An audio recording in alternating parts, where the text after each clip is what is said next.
Welcome to Post Time. I'm Heather Moffat. On today's show, it's my job to get you psyched up for Harrington Raceway's signature race, the Bobby Quillen Memorial. And I used to be a cheerleader, so I know how to get people psyched up. It's a specialty of mine. First, though, we're going to check out some action from the half-mile oval, and it will have you at the edge of your seat. Let's kick off the show with a field of claiming pacers. In this one, we've got 8 going behind the Harrington Raceway starting gate. All these competitors are Delaware-owned or Delaware-bred, and it's a super close one, so don't blink at the wire. Let's send it up to announcer Jack Gallagher for the call. They're off. There goes Skedaddle Hanover out for the lead alongside Drew Bromack and Enlightened farther out. Leathers Camelot got away in 4th, racing up in 5th. Intimidator 3, followed by Fully Exotic. Then it's Bitty Granny Hanover and Fox Valley Karahi as they head up the back stretch. Skedaddle Hanover, Drew Bromack, and Enlightened dropped in there 3rd. Another 2 lengths back. Leathers Camelot is 4th, followed by Intimidator 3, 2 lengths, Fully Exotic. At the end are Bitty Granny Hanover and Fox Valley Karahi. Opening quarter was 27-4 as they race into the far turn. Skedaddle Hanover, Drew Bromack, and Enlightened is there 3rd. Racing 4th, Leathers Camelot. Then it's Intimidator 3. Fully Exotic is next.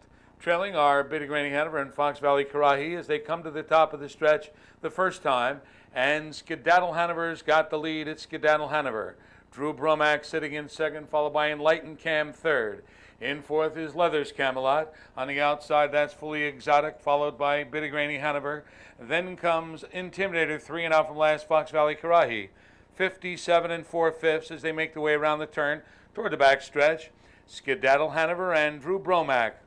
Fully Exotic racing on the outside is 3rd. Enlightened back to 4th. Covered up, Bitty Granny Hanover is racing up 5th.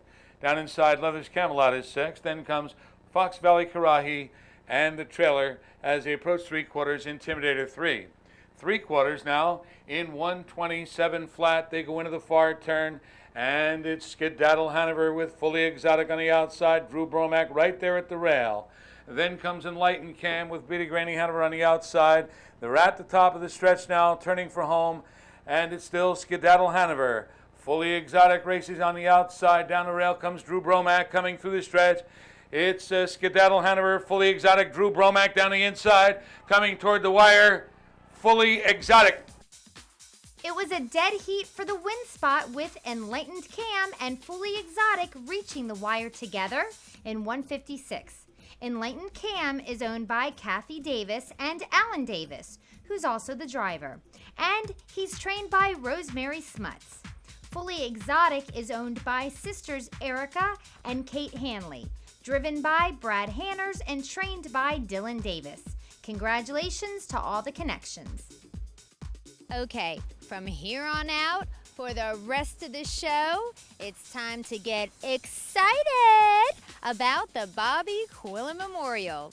And that leads us to this week's post-time brain teaser.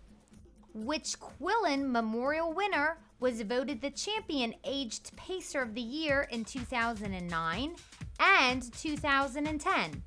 I'll give you the answer after this. Today's show is dedicated to James Case Jr., a veteran horseman who recently passed away at the age of 81. Mr. Case dedicated his life to the rights of horsemen and women and was a vital member of the racing community in Delaware and the Delmarva Peninsula throughout his career. He served as a director in horsemen's organizations for 36 years. For 13 years, Case had been the president of the Delaware Standardbred Owners Association. In fact, he was the first and only president the association had until he retired in 2009. Mr. Case was truly dedicated to the sport, and in his almost 4 decades as a director, he only missed 1 meeting.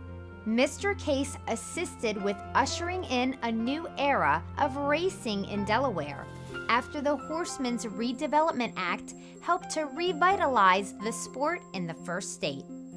In his racing career, Mr. Case started the High Hope Stable and trained horses for more than 50 years. A moment of silence was held in Mr. Case's honor.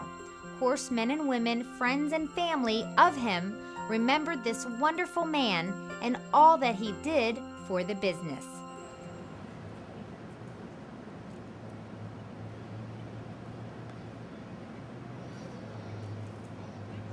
His leadership, integrity, and character made the DSOA the association it is today, making this industry better for men and women who race in Delaware, and he will be deeply missed.